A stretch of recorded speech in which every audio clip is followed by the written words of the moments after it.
¿Qué tal? Muy buenas noches, bienvenidos a otro capítulo. Esto recién empieza por la pantalla de C5N en un día claramente signado por dos cuestiones fundamentales. Una tiene que ver con la inflación más alta desde el año 2002 en materia mensual y por otro lado varios actos del peronismo en el que las distintas tribus empiezan a hablar un mismo lenguaje. En instantes vamos a estar hablando de eso con Felipe Solá, que ya está aquí con nosotros, pero el hallazgo periodístico del día, sin lugar a dudas, tiene que ver con lo que trae Darío Gaño. Los documentos exclusivos en el que importantísimas empresas en sus propios balances ya hablan de hiperinflación. Darío, buenas noches. Buenas noches, Iván, buenas noches a todos y a todas. Y estos documentos o estos balances de las empresas en los cuales hablan de hiperinflación sirven también para lo que está negociando ahora el gobierno con las empresas. ¿Se viene otra compensación como en el tema del gas? Lo vamos a ver porque es muy importante lo que puede pasar, teniendo en cuenta que fue un día clave porque se conoció el dato de inflación,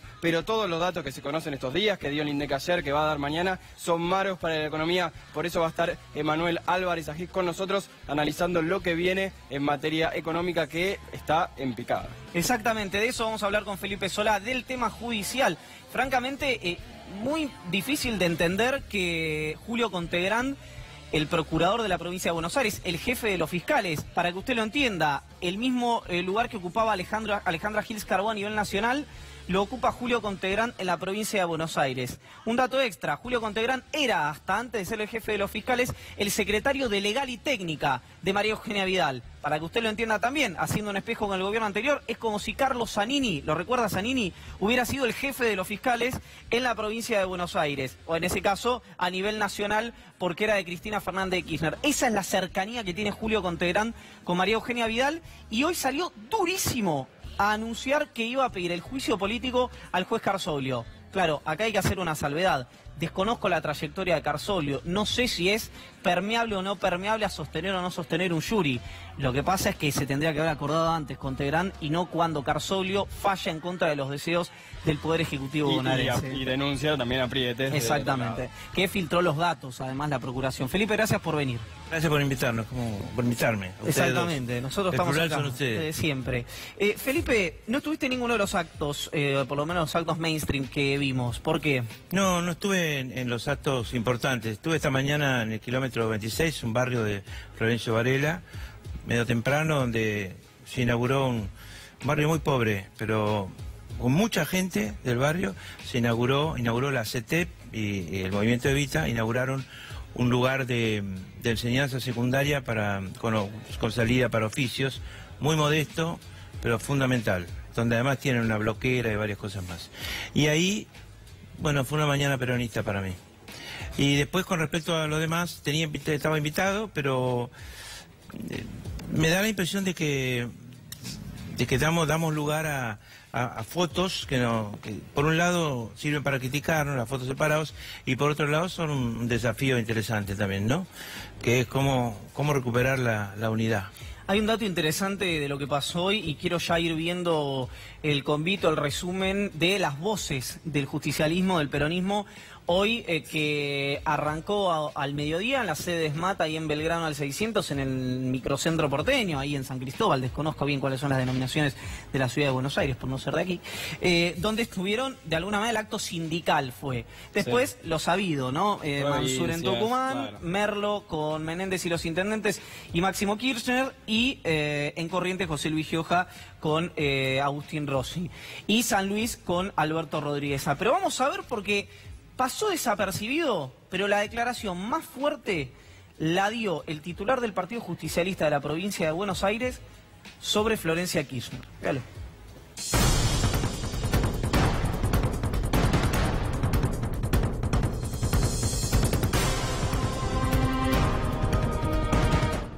No decimos que vengan a apoyar tal o cual candidato, decimos que vengan todos, estemos en el mismo lugar y decidamos entre todos quién queremos que sea el candidato a presidente. Si eso no lo hacen, no quepa ninguna duda que están trabajando para el gobierno. ¡A la mierda los prolijitos! ¡Nos están llevando a la ruina! ¡Sin excepción! ¡A todos los compañeros! ¡Sin excepción! El peronismo en el 19 tiene compañeros. ¡Ojo! Vamos a estar mirando muy bien.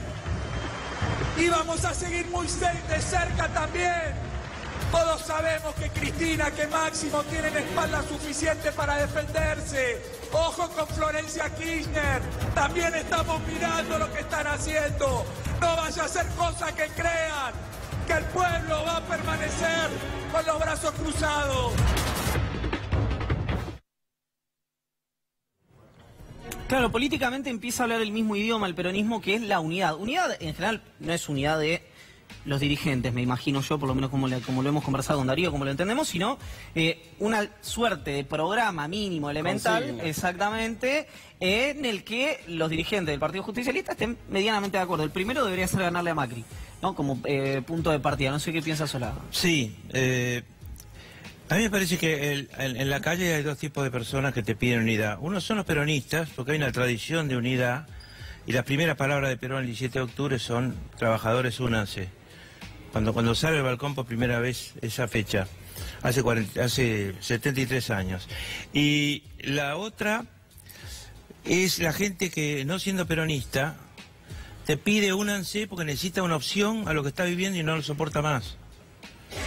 Y la calle están llenas de gente desesperadas, ¿no es cierto? Llenas, todos los días. Cuando una cara es medio conocida como la mía, la gente se acerca a hablar en mayor medida. Y si estás en zona de congreso, más todavía. Ahora, hay un tema de la unidad y de... ¿Para qué sirve la unidad? La unidad sirve para prepararse para gobernar, pero sobre todo para ganar primero. Para ganar hace falta votos. Yo veo más o menos dos peronismos. Un peronismo que tiene mucha fortaleza, que tiene votos, que es muy importante, pero que al mismo tiempo presenta muchas objeciones en la sociedad. Y otro peronismo que quiere reemplazarlo, que no tiene esos votos, ¿no es cierto?, pero que, digamos, no parece darse cuenta. Y la idea es que todo el peronismo sea uno solo. Ahora, ¿cuál sería, cómo trabajar para eso? ¿Cómo trabajar para la unidad? Yo lo que propongo es reconocer como peronismo nuestras debilidades. Nuestras debilidades que no se solucionan solamente hablando de la militancia, que es lo que pasa en los actos. Bienvenido a los actos, si no haces un acto del 17 no tenés vida, no existís, eso es cierto, pero no se soluciona hablando de la militancia y reforzando esa identidad y sobre todo refiriéndola al pasado, ¿no es cierto?, más que al futuro. Yo creo que la debilidad nuestra está en volver sobre la historia y reafirmarnos en la identidad en lugar de cambiar un poco, mirar a la Argentina y mirar hacia el futuro y no hacer que la gente tenga que compartir esa identidad y esa historia, ¿está claro? Pero Felipe, se pensaba que se iban a necesitar 5 años hasta la próxima elección para toda esa unidad. Ahora pareciera que se aceleró ese proceso. ¿Se puede en 6 meses lograr todo eso que estás diciendo? Yo creo que el próximo gobierno va a ser de transición, sí se puede. El compromiso... ¿Por qué de transición? Porque va a encontrar un estado de cosas... una sucesión de vencimientos, una economía argentina, la industria argentina sobre todo en pésimo estado, una cantidad de lugares cerrados que es mucho más fácil cerrarlos que abrirlos, va a encontrar una cantidad de trabajadores industriales afuera, una cantidad de gente que ha pasado a ser monotributista social, hay que ver cómo son las estadísticas, ¿no es cierto?, o monotributistas simplemente, y rearmar todo ese tejido, todo ese entramado económico y social es muy complejo y al mismo tiempo, mientras tanto, hay una sucesión de vencimientos fenomenales que hay que, obviamente, desde ya es imposible no reformularlo, ¿no? Hay que reformular completamente la relación con el fondo. Felipe, vos decís que hay un peronismo con votos y hay un peronismo sin votos. A grandes rasgos, el título que es... Uno con más votos que el otro, bueno, si querés. Está bien. ¿Cuál es cuál? La pregunta es, el primero es el peronismo que incluye a los kirchneristas. Y el segundo es el peronismo que quiere excluir a los kirchneristas. Cuando Camaño dice a la mierda con los prolijitos, que por supuesto está hablando del gobierno, ¿hay algunos prolijitos dentro del justicialismo que por ahí tienen más ganas de ganarle a Cristina o de terminar con la experiencia kirchnerista que con el presidente, con la experiencia del presidente? Bueno, sí, claramente yo creo que Yo estoy en este momento casi afuera del Frente Renovador porque pensamos diferente, pero hay una línea divisora en la Argentina que es que siga Macri o estoy contra Macri, que no siga esto porque sería letal para la Argentina. Muy bien. A esa gente no hay que mostrarle solamente que somos peronistas. A esa gente hay que mostrarle que podemos gobernar y que además podemos ser amplios. Y que podemos ser amplios no en el sentido de que aceptamos aunque no seas peronista, sino no es el tema importante que seamos peronistas. El tema importante es que tenemos otro modelo completamente distinto y otra Argentina y sobre todo una Argentina sin odio. Claro, el clivaje es Macri sí o Macri no, no Cristina claro, sí. Y hay otros, ¿para qué es casi afuera del Frente Renovador? Perdón. Hay otros, lo del Camino del Medio, etcétera, que donde se ha instalado más el clivaje Cristina sí, Cristina no. Es decir, anti-K o como si la ciudad estuviera así dividida también, que lo está. Que lo está. ¿Qué es casi afuera, Felipe, del Frente Renovador? Bueno, que yo tengo mis propias ideas y en eso no soy conducible. ¿Pero qué falta para que digas estoy afuera o estoy adentro? No sé. Es un tema de diputados, pero digamos, ya hace rato que no coincido con ellos y además me han hasta retado públicamente. Entonces, bueno, no conté, pero digamos ya se ha hecho público el tema, ¿no? Lo que decís de Cristina sí, Cristina no, ¿es simplemente Cristina sí, Cristina no? ¿O implica hablar de justicia, por ejemplo? El kirchnerismo, los votos kirchneristas. Sí. Los votos diciendo que cuando se acusa al kirchnerismo exclusivamente, lo que se hace es ofender a su votante, que son millones. Pero lo que voy es que por ahí entonces, cuando se habla de el kirchnerismo, si vos tenés mutilada esa zona y no la podés ver, no vas a poder unirte nunca. La pregunta es, ¿qué quieren hacer sin votos? ¿A dónde se llega sin votos cuando el tema es que faltan unos meses y hay que ganarle a Macri? Y hay que reemplazarlo con un modelo distinto económico. Y además, desde el poder hay que plantear un enorme acuerdo. Y además, para plantear ese enorme acuerdo hay que plantear un lenguaje que termine con el odio. Son deberes enormes. Deberes enormes. Moyano, que está a tus espaldas, y estoy hablando no solamente de Hugo, sino de Pablo también, que llega mañana, creo que a las 7 de la tarde, al aeropuerto de Ezeiza, dice que habló con el sector de la Avenida del Medio y demás, y que el planteo fue ya no hay lugar. De hecho, no lo dijo solamente en privado, sino que lo dijo en público. En público, ahora que lo estoy pensando, en el noticiero con nosotros dijo, el que cree que hay Avenida del Medio es porque se confundió de calle. Dijo Hugo Moyano, acá estás contra el proyecto económico de Macri o con el proyecto económico de Macri. Eso que electoralmente parece tener sentido de crecer de los polos hacia el centro. Como mensaje a la sociedad, ¿no puede ser un poco agresivo y que la sociedad facture lo mismo que facturó en 2015? ¿En 2015 o en 2017? No, en 2015, la confrontación, el amigo-enemigo. No. Yo creo que una cosa es que la confrontación por la confrontación, la chicana, la burla o el ataque personal, etcétera. Y otra cosa es decir claramente lo que significarían 4 años más de este proceso económico. ¿Qué significaría? Es letal para Argentina. No aguantaría el segundo gobierno de Macri. Nosotros pensamos que Macri debe llegar al 10 de diciembre. Nosotros pensamos que un segundo gobierno de Macri, si ocurriera, es porque la gente tiene una nueva esperanza. Esa esperanza sería imposible. Macri diría, todavía no he llegado al déficit cero, por lo tanto sigo tijereteando, y eso sería una hecatombe. Es decir, la esperanza es de alguna mejora. Nadie va a festejar cuando llegue al déficit cero, absolutamente nadie. ¿Y por qué la gente votaría a Macri en ese contexto? ¿Estaría equivocada la gente? Yo estoy haciendo un supuesto que me resulta muy difícil de que así ocurriera. Sí, pero no es inverosímil que vuelva a ganar. No es inverosímil y estoy haciendo un supuesto. Con respecto a por qué, porque hay una división K y anti-K, que a lo mejor hay un núcleo duro muy grande que piensa que yo pienso que está, digamos, cooptado culturalmente por una pedagogía que no es la pedagogía de los industriales, sino que la pedagogía de los dueños de la Argentina, que bajan esa línea que es cualquiera con el que se pueda hablar de igual a igual. Nunca alguien con el que se tenga que negociar. ¿Se entiende? Sí, claro. Tener que negociar es que ha construido un poder democrático que obliga a negociar a esa élite. Y eso es lo que no quieren. Y lo que debe hacer la oposición es construir un poder democrático que obligue a negociar a las élites de forma tal de que la Argentina sea un país mínimamente vivible, y hoy no lo está haciendo. En instantes les recuerdo que Darío tiene los documentos de las empresas, los documentos internos, los balances de las empresas, en las que reconocen y en las que ya hablan de hiperinflación. Documentos de empresas muy importantes que va a mostrar Darío Gaño en exclusiva aquí en Esto Recién Empieza. Felipe, preparemos por favor a Carzoglio y a Julio Contegrand, porque lo decíamos anteriormente, estoy sorprendido no tanto por el pedido de detención de Escalera, el rechazo de Carzoglio. Dicho sea de paso, me contaba Fernando Soriano, nuestro colega de Infobae, que Carzoglio pidió cambiarle el nombre a un edificio que se llama Baltasar Garzón porque no convive con la idea de justicia de Baltasar Garzón. Es decir, está lejos de un etos progresista o kirchnerista Carzoglio, digo, para que alguno se quede tranquilo. Pero me sorprende la reacción tan inmediata de Contegrand diciendo vamos a pedir la destitución de Carzoglio cuando Carzoglio lo denunció al propio Contegrand. No sé cómo lo ves vos eso. ¿Lo denunció antes? Claro, Carzoglio dijo, la procuración, la procuración filtró y Contegrand dice vamos a pedir el juicio político. Lo que yo sí puedo decir como testimonio sin pruebas es que esta causa pasó de otro juzgado, de un juez anterior a esta, hace unos 2 meses. Vitale. Bueno, lo que yo sí sé por el conocimiento que uno tiene, habiendo sido gobernador, etcétera, es que las presiones que hubo sobre el juez Vitale fueron enormes por parte de gente del gobierno en esta causa. Y una de las razones por las cuales se le sacó la causa, porque Vitale no estaba de acuerdo con hacer lo que las presiones le pedían.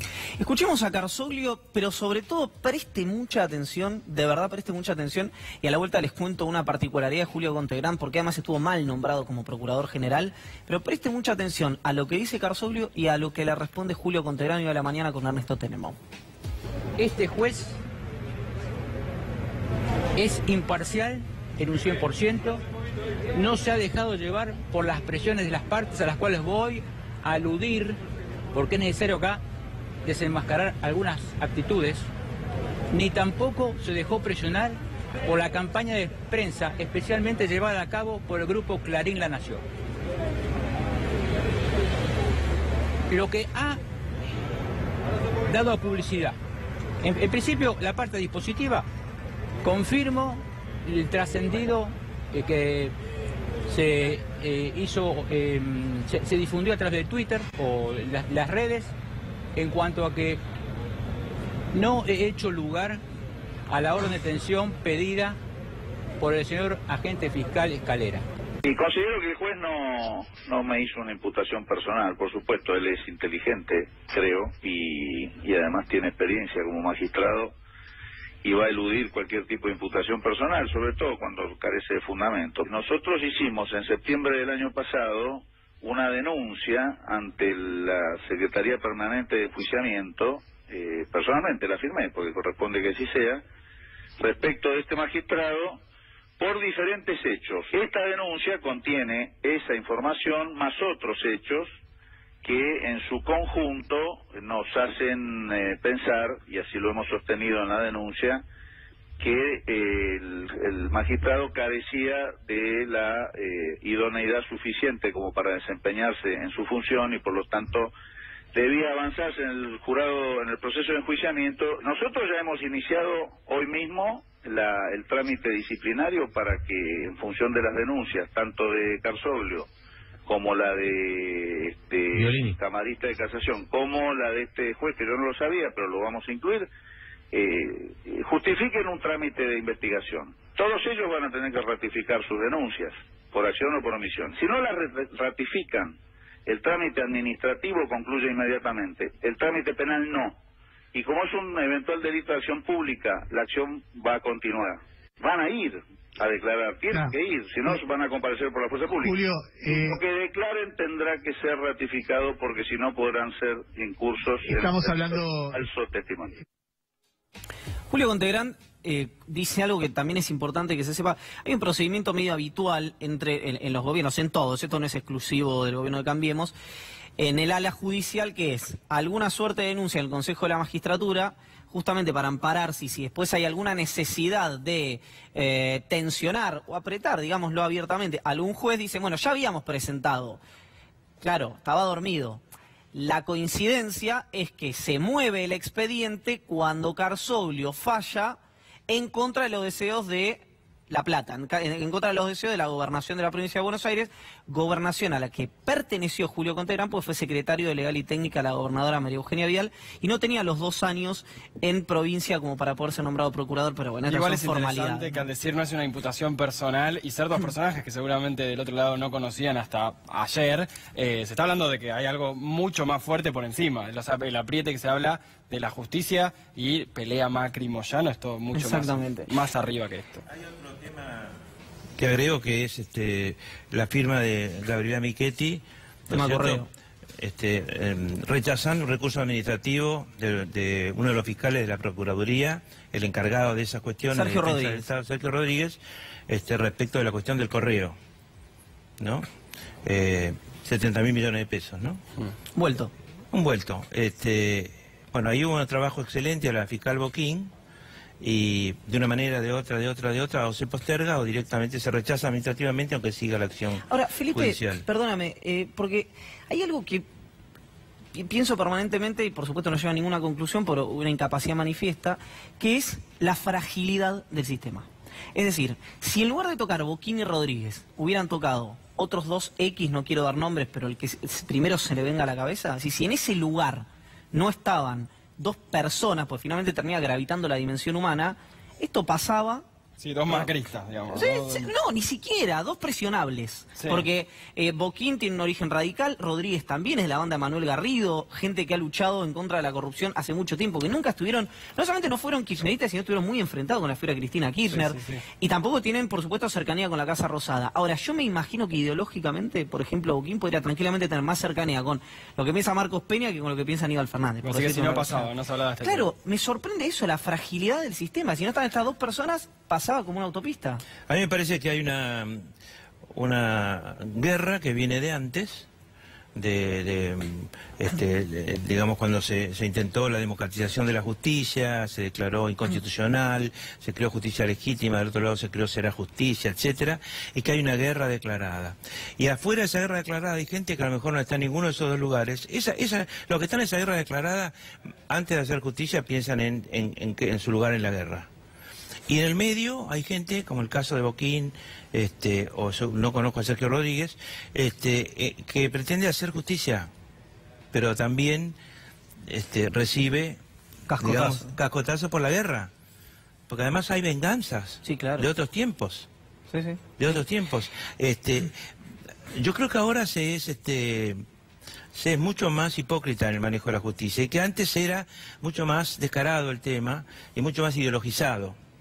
Y que cuando empezaron a ideologizarse públicamente, no interiormente, porque se supone que los jueces tienen ideología, como decía Perón, empezó a complicarse la cosa. Y ahora hay una hipocresía, una idea de república prístina, totalmente desmentida por los aprietes, los llamados teléfonos, las amenazas. De eso quería hablar. Las amenazas de juicio político y todo lo demás. Porque eso, hay una cosa, hablábamos con Darío siempre, que es el blindaje viene por saturación. Ahora, es decir, vos tenés a Carrió diciendo en público, Lorenzetti es un corrupto, el hijo se tiene que ir, Freiler también, Fara es un sinvergüenza, juicio político de Garabano, etcétera. Vamos a ver lo que dijo, todo, y confundir. Confundir al ciudadano. Cuando no puede convencer, confunda. Vamos a ver lo que dijo Elisa Carrió en la mesa de Mirta Legrand sobre la justicia. Me preguntó Lilita, ¿qué te pasó a vos? Y perdí la confianza. Y es la verdad.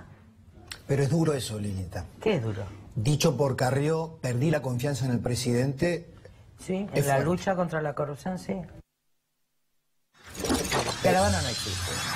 Garabano nunca fue ministro de Justicia. ¿Quién es entonces? A la justicia la maneja Angelicio, los Pepinos. Yo sabía que iba a querer.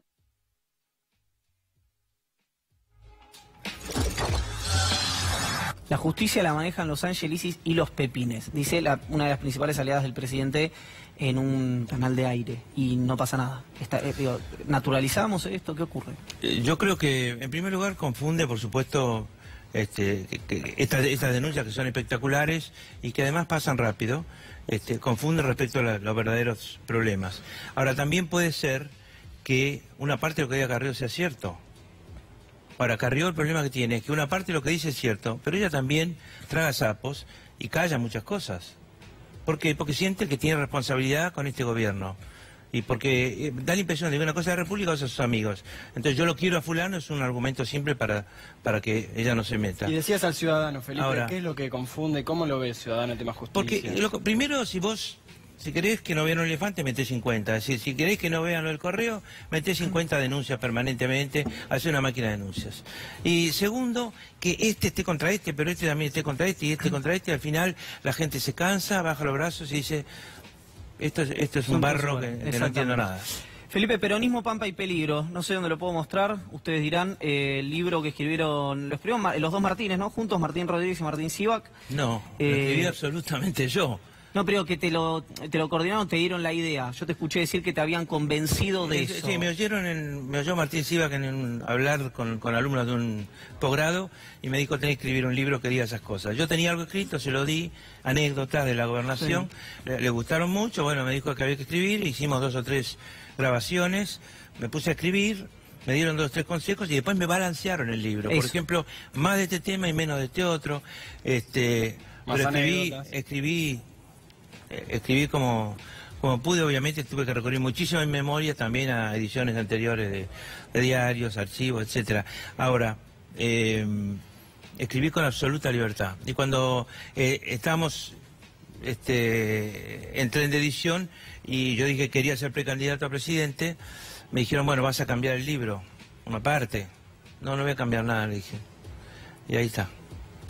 Bueno, Peronismo, Pampa y Peligro, el libro de Felipe Solá. Mi vida en la política argentina. Gracias por haber venido, Felipe. Gracias por invitarme. 6,5% la inflación que se conoció hoy, arriba del 40% en un año, mirando para atrás. ¿Saben quiénes hablan de hiperinflación? Las empresas. ¿Saben para qué? Para negociar. Se los mostramos en este informe.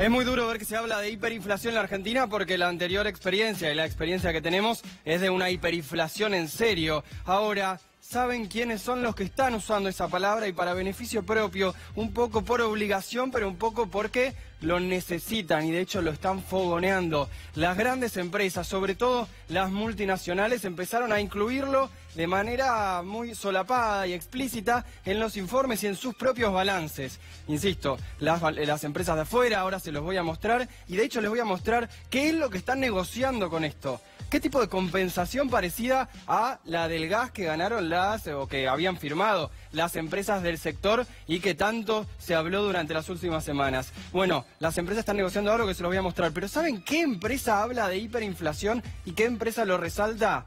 La empresa de la familia Brown, la Anónima. Fíjense el balance que conseguimos para esto, recién empieza, y que les vamos a mostrar donde justamente señala eso. Acá tenemos a Sociedad Anónima Importadora y Exportadora de la Patagonia, más conocida como la Anónima, que señala este artículo importante, la NIC 29, es un pedido de información financiera en economías hiperinflacionarias. Es algo que obligatoriamente tienen que incluir las empresas, pero ahora tienen el agregado que se disparó la hiperinflación. Sí, hiperinflación en Argentina. ¿Por qué? Ahora se los cuento. La inflación acumulada, y acá está la explicación, esto es lo que explica la Anónima, la familia vinculada al jefe de gabinete.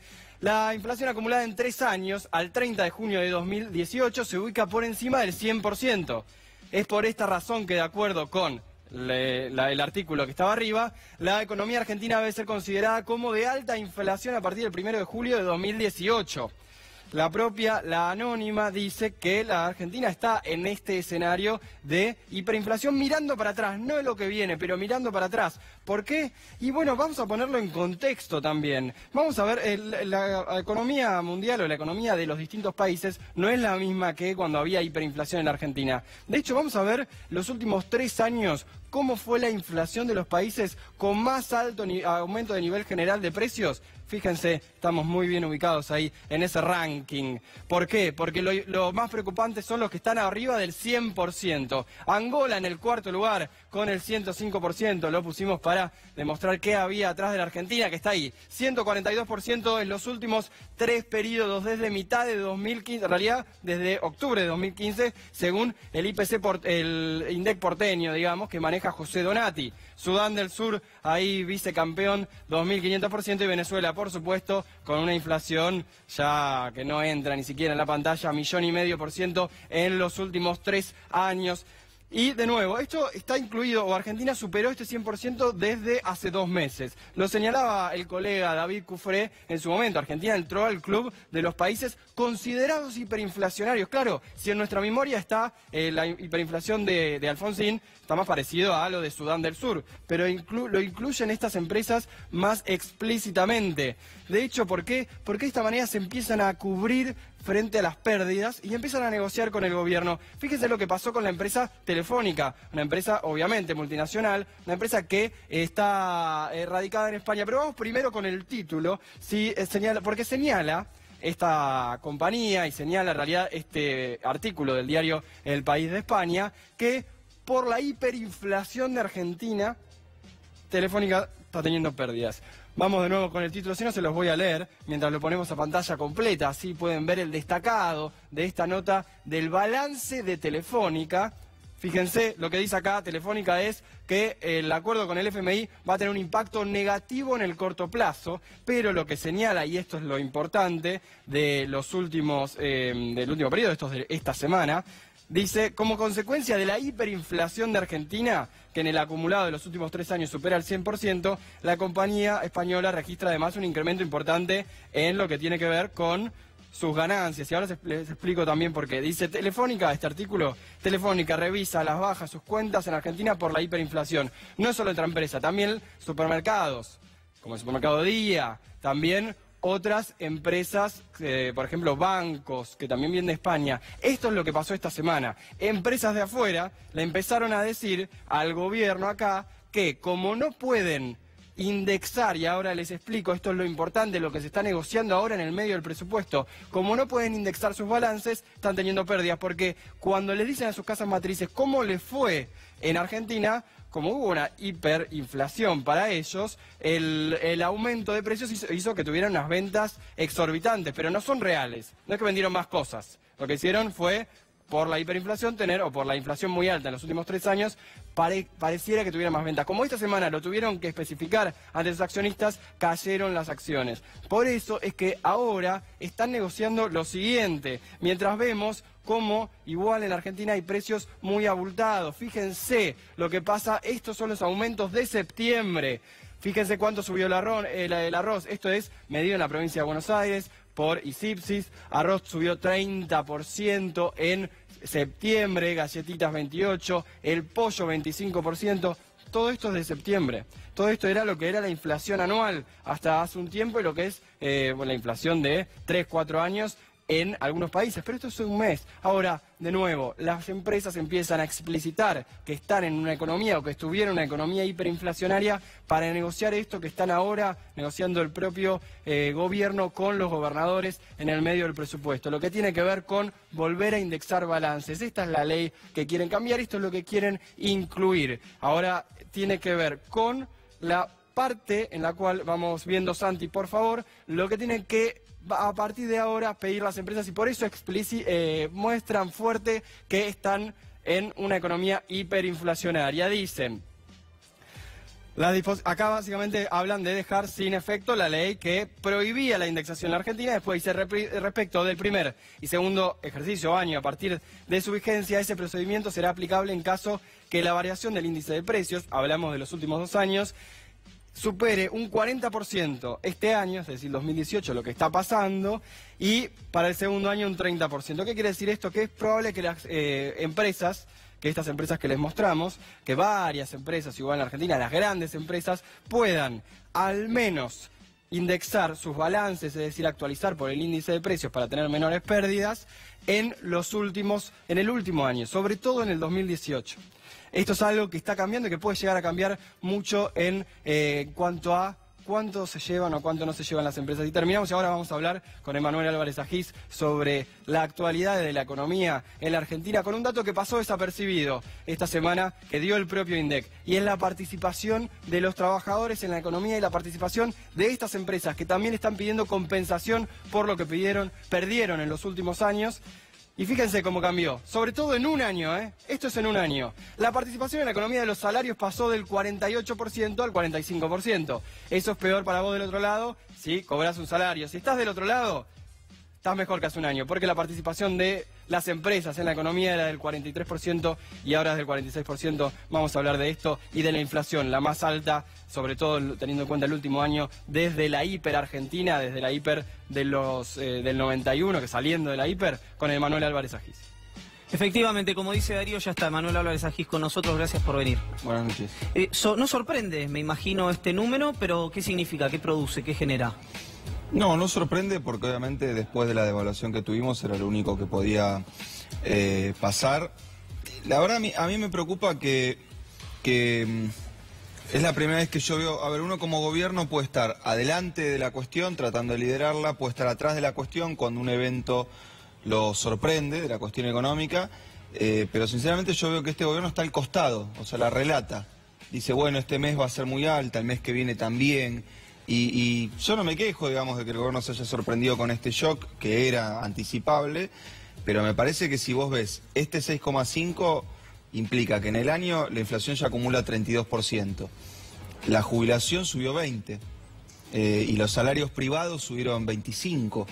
Entonces, si dejamos que la inflación siga corriendo y que los salarios estén tan atrasados como lo que están, la verdad que lo único que va a pasar es que la actividad no va a encontrar un piso. O sea, hoy la única forma de que la actividad económica encuentre un piso es que se lo ponga la paritaria del sector privado. Porque el sector público con el gasto no lo va a hacer porque tiene que hacer un ajuste muy grande. Y si al ajuste ese del sector público le agregamos un ajuste del sector privado, lo único que vamos a lograr es espiralizar la recesión. Ahora, Manuel, cuando lo decimos siempre acá en este programa, no están teniendo problemas solamente los que cobran salarios, sino también y mucho los que pagan salarios. Los empresarios están con muchísimas dificultades. Entonces uno piensa, bueno, ¿dónde acertó el gobierno si en teoría era un público objetivo? La gente está ahogada por impuestos, o ese era el mensaje.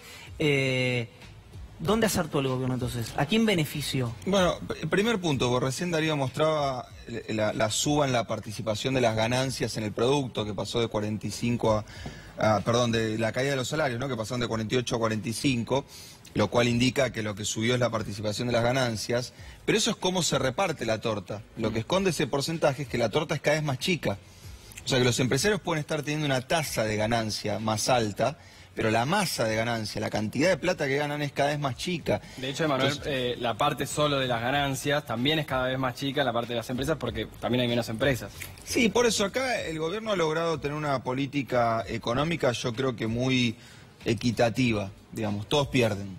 Y la verdad que eso hay que reconocerlo. Bueno, la verdad que sorprende, digamos, porque uno pensaba que obviamente era un gobierno que iba a estar sesgado hacia ciertos sectores, pero la verdad que cuando vos devaluás 100% y siendo una productora de gas, para cobrar te van a dar un bono a 2 años, digo, todos estamos indignados con que lo quieran haber cobrado en 24 cuotas a los consumidores, pero incluso pensarlo desde el punto de vista del inversor que dice, yo la tenía que cobrar en efectivo, la voy a cobrar en un bono en 24 cuotas. Entonces, me parece que es paradójicamente un esquema que no le sirve a nadie, y la verdad que a un esquema de sobreendeudamiento, haberle encontrado como solución 57.000 millones de dólares más de deuda, y encima con el fondo, con un programa que es claramente errado para la economía argentina, porque en 40 días ya incumplimos el acuerdo, y yo creo que este acuerdo no lo estamos firmando en realidad porque el fondo no está logrando que se vote en el directorio.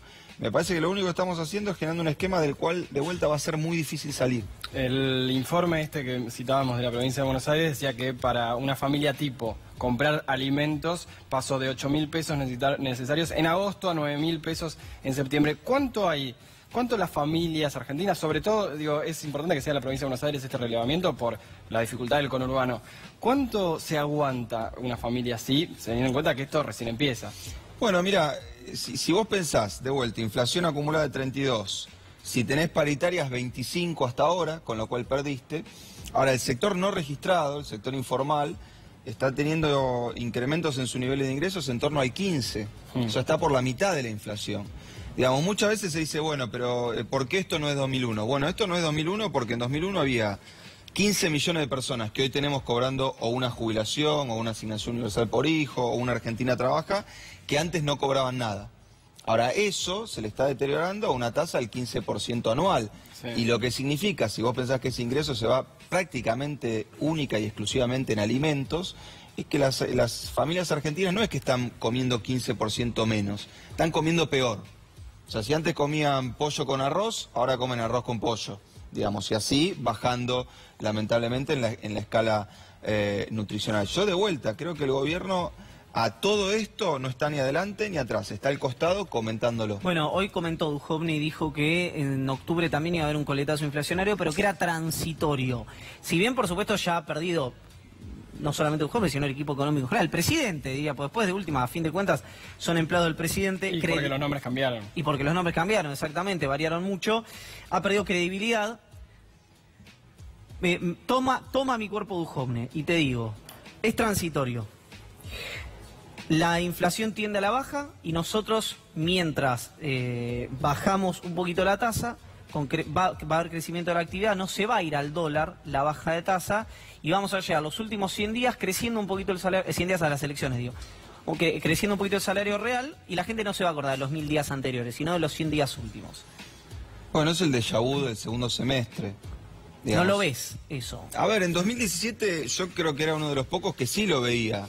Porque básicamente si el gobierno, que en 2016 había hecho un ajuste, en 2017 expandía la economía, la verdad que probablemente el resultado electoral iba a ser bueno y de hecho lo fue. Ahora el problema es que Duhovne puede querer hacer eso, pero la jefa de Duhovne, que es Lagarde, no lo va a dejar hacer eso. ¿Por qué? Porque en el programa del fondo vos no podés atrasar el tipo de cambio. A ver, el presupuesto dice que el gobierno va a dejar que el tipo de cambio se mueva menos que la inflación. Dice eso porque si en el presupuesto llegamos a dar la señal de que el tipo de cambio se va a ir por encima de la inflación, la corrida la tenemos mañana. A Duhovne le preguntaron esto al Parlamento y lo dijo. Dijo, el presupuesto no es un programa monetario. Es simplemente un presupuesto donde nosotros tratamos de ver que las variables, tener la mínima precaución de estimar algo muy, muy de mínima. O sea, Duhovne no está diciendo cuánto es el tipo de cambio el año que viene en el presupuesto. Si dice que el tipo de cambio va con la inflación, el nivel de endeudamiento de Argentina llega al 100%.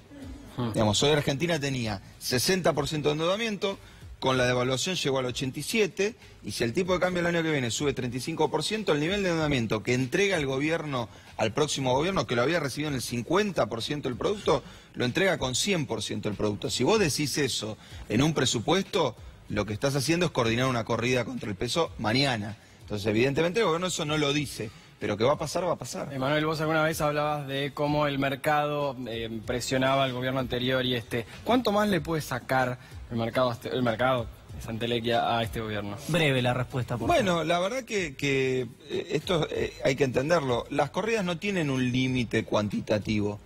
Porque de vuelta, cuando el tipo de cambio se mueve un peso para arriba, es el propio gobierno el que te está haciendo rico para que vos vuelvas a pulsear contra el tipo de cambio.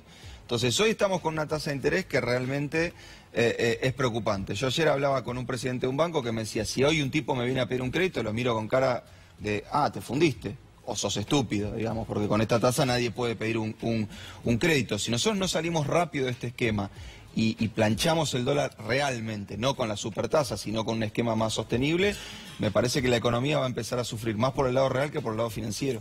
Gracias, como siempre. Gracias a ustedes. En instantes, dos datitos. Uno, ¿a quién no invitó Juan Mansur? Una figura muy importante de la provincia de Tucumán, aun cuando el gobernador habló de unidad y el pliego de un juez. Lo impulsa Daniel Angelici. ¿Quién es el juez y quién está dispuesto a votar esto? Una pausa muy breve y ya regresamos.